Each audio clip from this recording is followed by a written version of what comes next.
Guides گرو کے معزز دوستوں، میں ہوں ادریس اوان اور آپ تمام دیکھنے اور سننے والوں کو السلام علیکم۔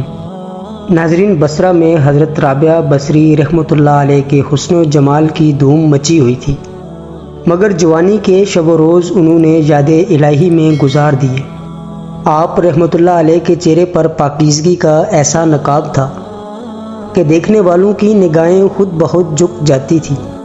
اس زمانے میں ایک نوجوان شخص نے رات کو انہیں ایک قبرستان میں چاند کی مانند چمکتے دیکھا۔ وہ نوجوان آپ رحمۃ اللہ علیہ کو کوئی غیر مخلوق سمجھ کر بھاگ کھڑا ہوا، لیکن اگلی صبح جب وہی چہرہ اسے بصرہ کے بازار میں نظر آیا تو وہ حواس باختہ ہو گیا اور دن رات انہی کے تصورات میں رہنے لگا۔ آخر دل کے ہاتھوں مجبور ہو گیا اور لوگوں سے ان کا پتہ پوچھتا ہوا حضرت رابعہ بصری رحمۃ اللہ علیہ کے گھر جا پہنچا۔ رابعہ بصری رحمۃ اللہ علیہ فرمایا کرتی تھی، دل کے دروازے ہمیشہ کھلے رکھو، کیا معلوم کس وقت محبوب دستک دے دے۔ مگر گھر کے دروازے بند ہوں یا کھلے، ان کی دانست میں برابر تھے۔ نوجوان کو خلاف توقع ان کا دروازہ کھلا ملا۔ اس نے اپنے دل پر بڑی مشکلوں سے قابو پایا تھا۔ رات کا وقت تھا، اندر چراغ جل رہا تھا۔ یہ سوچ کر وہ نوجوان گھر کے اندر داخل ہو گیا کہ حال دل سنانے میں کیا حرج ہے، زیادہ سے زیادہ انکار ہی تو ہوگا، واپسی کا دروازہ تو کھلا ہوا ہے۔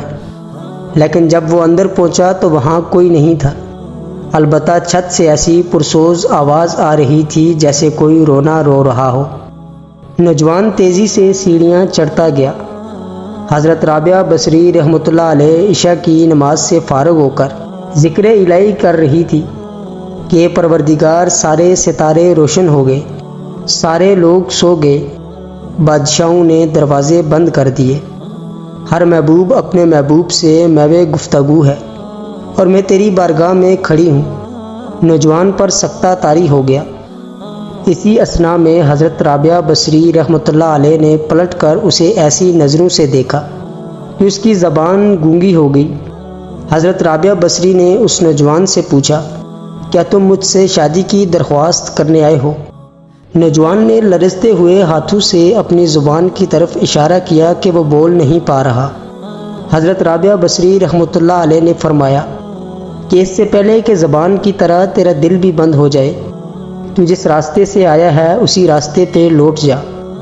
نوجوان صرف آنکھوں سے ہی عاجزی کر سکتا تھا، نیک خاتون، میری گویائی مجھے واپس دے دے، میں تیرے مقام و مرتبے سے واقف نہیں تھا، مجھ سے غلطی ہو گئی، مجھے معاف کر دے۔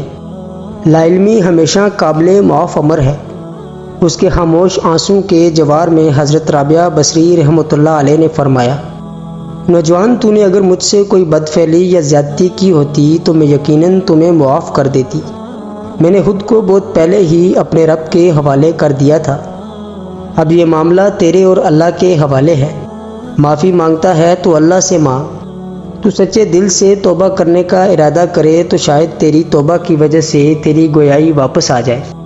یہ فرما کر وہ نماز کے لیے کھڑی ہو گئی۔ نوجوان بھی بے اختیار سجدے میں گر گیا اور وہ رو رہا تھا، نامعلوم کب تک رو رہا تھا۔ جب اسے ہوش آیا تو زبان کھل چکی تھی اور توبہ کا ورد جاری و ساری تھا۔ ناظرین، بصرہ کے بازاروں میں سالہ سال تک ایک مجذوب گرمی، جاڑے اور برسات سے بے نیاز ہو کر دیوانہ وار توبہ توبہ کے نعرے بلند کرتا رہا۔ اس کے نعروں سے بصرہ کے بازار گونج اٹھتے تھے، بچے سہم گئے ماؤں کے سینوں سے لگ جاتے تھے۔ آخر ایک دن وہ مجذوب اچانک غائب ہو گیا اور پھر کبھی اس کا پتہ نہ چل سکا۔ ناظرین، وہ مجذوب وہی نوجوان شخص تھا جو حضرت رابعہ بصری رحمۃ اللہ علیہ کی بدولت دربار میں خدا کی بارگاہ میں ٹھہرا تھا۔ ناظرین، شاعر نے کیا خوب لکھا ہے کہ نگاہ ولی میں وہ تاثیر دیکھی، نگاہ ولی میں وہ تاثیر دیکھی، بدلتی ہزاروں کی تقدیر دیکھی۔ ناظرین، اسی امید کے ساتھ اجازت چاہوں گا کہ آج کی ویڈیو آپ کو پسند آئی ہوگی۔ ویڈیو پسند آئی ہو تو ویڈیو کو ایک پیارا سا لائک اور چینل کو سبسکرائب ضرور کر دیجیے گا تاکہ مستقبل میں آنے والی ہر نئی ویڈیو کا نوٹیفیکیشن آپ کو بآسانی مل سکے۔ آج کی ویڈیو میں بس اتنا ہی، ملتے ہیں ایک اور نئی تاریخی و تحقیقی ویڈیو کے ساتھ۔ تب تک اپنا خیال رکھیے گا۔ اللہ پاک آپ کا حامی و ناصر ہو۔ اللہ حافظ۔